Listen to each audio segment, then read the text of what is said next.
ಇವತ್ತಿನ ದಿನ ಆನೆಕಲ್ಲು ಎಲ್ಲ ವಿಚಾರಗಳಲ್ಲಿ ಕೇಂದ್ರ ಭಾಗವಾಗಿ ಕೆಲಸ ನಿರ್ವಹಿಸ್ತಾ ಇದೆ. ಆದರೆ ನಮಗೆ ಡಿವೈಎಸ್ಪಿ ಆಫೀಸು ಶಿಫ್ಟ್ ಆಗ್ತಾ ಇಲ್ಲ.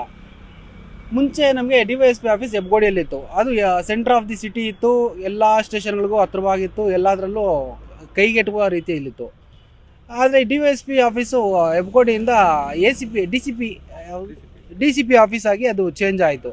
ಡಿ ಸಿ ಪಿ ಆಗಿದ್ದಾದಮೇಲೆ ಅಲ್ಲಿಂದ ಆಫೀಸ್ನ ಸ್ಥಳಾಂತರ ಮಾಡಲಿಕ್ಕೆ ಮಾನ್ಯ ಆಯುಕ್ತರು ಆದೇಶ ಮಾಡಿದ್ದಾರೆ. ಆದೇಶ ಮಾಡಿ ಸುಮಾರು ಇಲ್ಲಿಗೆ 1.5-2 ತಿಂಗಳಾಗ್ತಿದೆ. 2 ತಿಂಗಳಾದರೂ ಇನ್ನೂ ನಮಗೆ ACP ಆಫೀಸ್ ಆನೇಕಲ್ಗೆ ಶಿಫ್ಟ್ ಆಗಿಲ್ಲ. ಆಯುಕ್ತರ ಆದೇಶ ಕ್ಲಿಯರ್ ಆಗಿದೆ. ಆಯುಕ್ತರ ಆದೇಶದ ಪ್ರಕಾರ ಆನೇಕಲ್ಗೆ ಶಿಫ್ಟ್ ಆಗಬೇಕಿದೆ ಡಿವೈಎಸ್ಪಿ ಆಫೀಸು. ಆದರೆ ನಮ್ಮ ಗೋಪಾಲ್ ನಾಯಕ್ ಅವರು ಯಾಕೋ ಇನ್ನು ಮನಸ್ಸು ಮಾಡ್ತಾ ಇಲ್ಲ ಆಫೀಸ್ನ ಆನೇಕಲ್ಗೆ ಶಿಫ್ಟ್ ಮಾಡಲಿಕ್ಕೆ. ಅವರು NH ಪಕ್ಕದಲ್ಲಿ, ನ್ಯಾಷನಲ್ ಹೈವೇ 44 ಪಕ್ಕದಲ್ಲಿ ಕೂತ್ಕೊಂಡು ಅಲ್ಲಿಂದ ಆನೇಕಲ್ಗೆ ಬರಲ್ಲ ಅನ್ನೋ ರೀತಿಯೇ ಮಾತಾಡ್ತಿದ್ದಾರೆ. ಇದ್ರ ಬಗ್ಗೆ ನಾವು ಕಳೆದ 14ನೇ ತಾರೀಕು ಮಾನ್ಯ ಗೃಹ ಇಲಾಖೆಗೆ ಒಂದು ಲೆಟ್ರು ಮತ್ತು SP ಅವರಿಗೆ ಒಂದು ರಿಕ್ವೆಷನ್ ಕೊಟ್ಟಿದ್ದೀವಿ. SP ಅವರು ಪಾಸಿಟಿವ್ ಆಗಿ ಹೇಳಿದ್ದಾರೆ, ಆನೇಕಲ್ಗೆ ಸ್ಥಳಾಂತರ ಮಾಡಬೇಕಿದೆ, ಬಟ್ ಅಲ್ಲಿಂದ ಆಗ್ತಾ ಇಲ್ಲ. ಏನಕ್ಕೆ ಆಗ್ತಾ ಇಲ್ಲ ಅನ್ನೋದು ಅವರು ಗೌಪ್ಯವಾಗಿಡ್ತಾ ಇದ್ದಾರೆ. ಏನಕ್ಕೆ ಅನ್ನೋದು ಅದೇ ಸಂಶಯ ಆಗಿದೆ.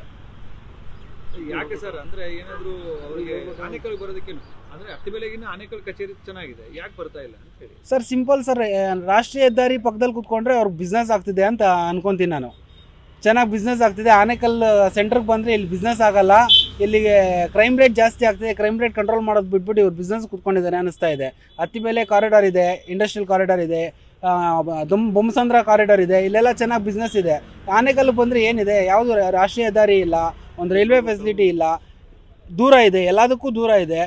ಕೇಂದ್ರ ಸ್ಥಳದಲ್ಲಿ ಬಂದರೆ ಸಾರ್ವಜನಿಕರ ಕುಂದುಕೊರತೆಗಳನ್ನು ಸಲೀಸಾಗಿ ಬಗೆಹರಿಸ್ಬೋದು. ಬಟ್ ಇವ್ರು ಮಾಡ್ತಿರೋದು ಸಮಸ್ಯೆಗಳನ್ನು ಬಗೆಹರಿಸೋದಲ್ಲ, ಇಲ್ಲಿ ಬಿಸ್ನೆಸ್ ಮಾಡ್ತಿದ್ದಾರೆ ಅನಿಸ್ತಾ ಇದೆ ನನಗೆ. ಬನ್ನರ್ಘಟ್ಟದಿಂದ ಅತ್ತಿಬೆಲೆ ಹೋಗೋದಕ್ಕೆ ಸಾಕಷ್ಟು ಸಮಯ ಬೇಕಾಗ್ತದೆ. ಜೊತೆಗೆ ಕೆಲವರಿಗೆಲ್ಲ ಪಾಪ ಬಡವರು ಇವರೆಲ್ಲ ಹೆಂಗೆ ಸರ್ ಮುಂದವರು ಎಲ್ಲ ಸ್ಟೇಷನ್ಗೆ ಹೋದಾಗ ನ್ಯಾಯ ಸಿಗಲ್ಲ. ಇನ್ಸ್ಪೆಕ್ಟರ್ ಹತ್ರ ಕೆಲ ಹಂತದ ಸಿಬ್ಬಂದಿಗಳ ಹತ್ರ, ಮೇಲ್ಹಂತದ ಅಧಿಕಾರಿಗಳ ಹತ್ರ ಹೋಗ್ಬೇಕು ಅನ್ಕೋತಾರೆ, ಬಟ್ ಸಿಗೋದಿಲ್ಲ. ತುಂಬಾ ದೂರ ಇದೆ ಅತ್ತಿಬೆಲೆ. ಬನ್ನರ್ಘಟ್ಟದಿಂದ ನಾವು ಅತ್ತಿಬೆಲೆಗೆ ಹೋಗ್ಬೇಕಾದ್ರೆ ಮ್ಯಾಕ್ಸಿಮಮ್ 1.25 ಅವರ್ ಬೇಕು ಈಗಿನ ಟ್ರಾಫಿಕಲ್ಲಿ. ಮೋರೋವರ್ ಗುಂಡಿಗಳು, ಎಲ್ಲ ರಸ್ತೆಗಳು ಗುಂಡಿಗಳಿದೆ. ಇದೆಲ್ಲ ದಾಟ್ಕೊಂಡು ಅವ್ರು ಅತ್ತಿಬೆಲೆಗೆ ಹೋದ್ರು ಅಲ್ಲಿ DYSPನೂ ಇರಲ್ಲ ಕಚೇರಿಯಲ್ಲಿ. ಅಂಥದಕ್ಕೆ ಅಷ್ಟು ಮಾತ್ರಕ್ಕೆ ನಾವು DYSP ಆಫೀಸ್ ಏನಕ್ಕೆ ಬೇಕಿದೆ ಅತ್ತಿಬೆಲೆಯಲ್ಲಿ?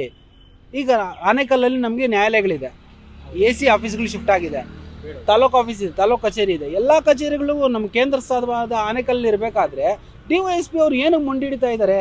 ಇದೇ ಸಂಶಯಾಸ್ಪದವಾಗಿದೆ.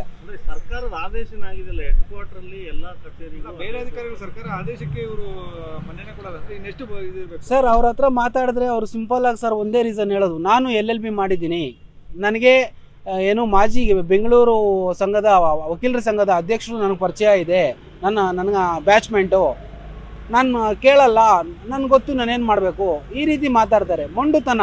ಯಾಕೆ ಈ ಮೊಂಡುತನ ಗೊತ್ತಿಲ್ಲ. ಅವ್ರು ಏನೇ ಕೇಳಲಿ, ಏನೇ ಮಾತಾಡಲಿ, ಅವ್ರು ನನಗೆ ಕಾನೂನು ಗೊತ್ತಿದೆ ಅಂತಾರೆ.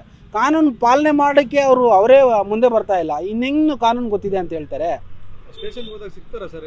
ಇಲ್ಲ, ಸಿಗಲ್ಲ. ವೈಟ್ ಮಾಡಬೇಕು, ಗಂಟೆಗಳ ಗತಿ ವೈಟ್ ಮಾಡಬೇಕು. ಅವ್ರು SP ಆಫೀಸ್ಗೆ ಹೋಗಿದ್ದಾರೆ, ಮೀಟಿಂಗ್ ಇದೆ ಅಂತಾರೆ. ಇಲ್ಲಿ ನಾವು ಅತ್ತಿಬೆಲೆಯಿಂದ ಬರ್ತೀವಿ, ಅಥವಾ ಬನ್ನರ್ಘಟ್ಟದಿಂದ ಬರ್ತೀವಿ, ಜಿಗಣಿಯಿಂದ ಬರ್ತೀವಿ, ಅಲ್ಲಿಂದ ಬಂದು ಇಲ್ಲಿ ಬಂದು ಅತ್ತಿಬೆಲೆಯಲ್ಲಿ ವೈಟ್ ಮಾಡಿದ್ರೆ ಬೆಳಗ್ಗೆಯಿಂದ ಸಂಜೆವರೆಗೂ ವೈಟ್ ಮಾಡಿದ್ರೆ ವೈಟಿಂಗಲ್ಲೇ ಇರಬೇಕು. ಸಂಜೆ ಬರ್ತಾರೆ, ಆಯಿತು ನಮ್ಗೆ ಗೊತ್ತಿದೆ, ನಾನು ಆರ್ಡರ್ ಮಾಡ್ತೀನಿ, ಹೋಗಿ ನಾನು ಆದೇಶ ಕೊಡ್ತೀನಿ, ಅಲ್ಲಿ ಸ್ಟೇಷನ್ಗೆ ಹೋಗಿ ಅಂತಾರೆ. ಮತ್ತೆ ಆ ಸ್ಟೇಷನ್ಗಳಿಗೆ ಹೋದರೆ ಅದೇ ಕತೆ. ಏನ್ ಕೇಳ್ಕೊತೀವಿ ಸರ್? ಸಪೋಸ್ ಏನಾದ್ರು ಏನ್ ಕೇಳ್ಕೊಳ್ತೀರಾ ಸರ್ ನೀವು? ಸರ್, ಸರ್ಕಾರಕ್ಕೆ ನಾನು ಕೇಳ್ಕೊಳೋದಿಷ್ಟೇ, ಆನೇಕಲ್ ಈಗ ಕೇಂದ್ರ ಸ್ಥಾನವಾಗಿದೆ.